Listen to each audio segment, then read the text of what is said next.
Well, Gaffer, a trip to Rochdale this Saturday, your old mucker, Keith Hill. I'm sure you're looking forward to that battle. Yeah, listen, he's a wily old fox, isn't he? But he's a good man, Keith. He knows how much I respect him, how much we got on off the pitch as well. So he's tactically very astute. He does wonders at Rochdale without a shadow of a doubt. Every season he continues to defy all the people out there who say they won't do this and won't do that. I think he's been excellent in the market again in the summer, and it'll be a stern challenge for us as any team will face going to Rochdale this season. Is he one of the most underrated managers in the EFL, do you reckon? I know he had a little spell at Barnsley, but for what he's done for such a small club, it speaks volumes.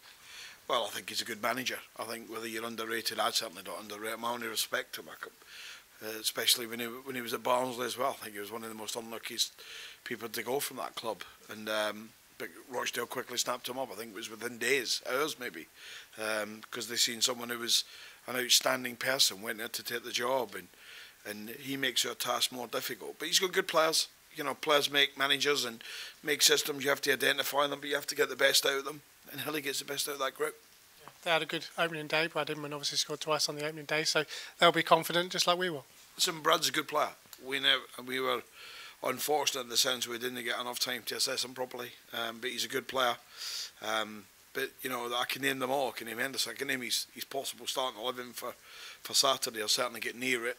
And what we know is, you know, if we've added to our points tally coming down the road on Saturday, it'll be good. And if we've got the win, it'll be terrific. But we go there, we'll try to win the game. We'll be positive in our outlook without being silly. Yeah, again, obviously the back end of last season and throughout the whole of the campaign, away form has not been as good as what it probably should have been. Is that something that you want to address in terms of making sure that there's a positive mindset going away from home? Absolutely. I think we've always approached games as a management team as, you know, the home is the advantage because of your support, basically, and the surroundings that you get familiar with.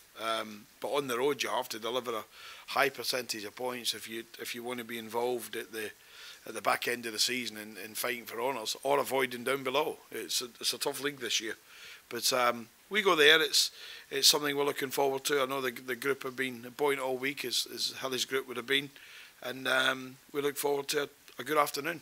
I just want to mention Kingy because he's probably the most unluckiest footballer, isn't he? Didn't get to see him in a Posh shirt in terms of competitive action. Obviously being looked after by Swansea, and I guess that's a sensible solution all round at the moment. Listen, the courage of the kid, he got a horrendous tackle after 2 minutes at Bedford, and how he played 45 defied the medical people here and at Swansea and the consultant who looked after him. But the prognosis was he's going to be out to the end of October, beginning of November. Then you have a rehabilitation in terms of getting fit. So it was going to be into December, and there's honourable people, Hugh Jenkins and the people down at Swansea, they made contact with Barry. Obviously he goes back there because of the quality of the facilities and the people that can get him back quicker. And it just made sense, and they come to an agreement. But it doesn't rule out Adam King being back here in January 1. Yeah. You mentioned in your quotes about Ivan Toney that he was the one that was at the top of the list when you had the meeting back in May. Sometimes when you put a list together, you never really know whether the list is going to come together, but it shows what work's going on behind the scenes to make that deal happen.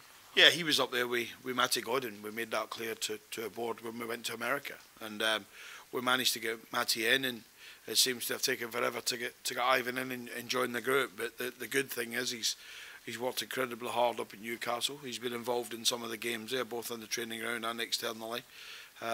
He's trained well this morning. He's a good kid. Our references, because we didn't know him as a person, but our references to people at Wigan and to people at Scunthorpe, and you know, is all good. So we look forward to working with him.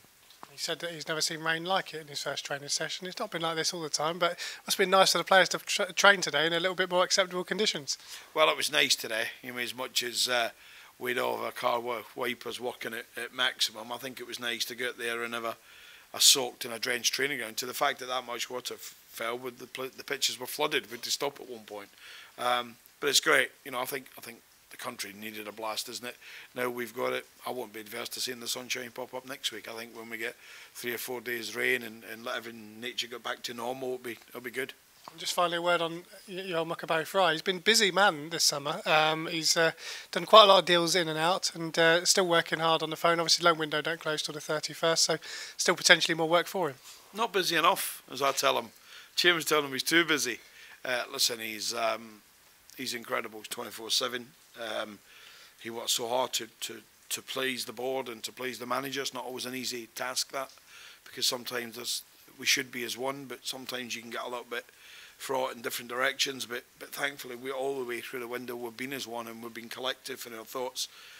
Every time I've gone to a board with player or different players, and I've gone with the support of Barry, because we discuss things most minutes of most days, and it makes it easier for the board to sanction them when there's a number of people in the staff saying this is a kid for us. And so I'm delighted that Barry's been able to do some business, but we still want 2 more bits to do. And of course, if nothing happens for the remainder of the day, we've got the loan window, and we can, of course, as people know, still buy people in that period. So, but the chairman, as always, and the board have been wonderfully supportive.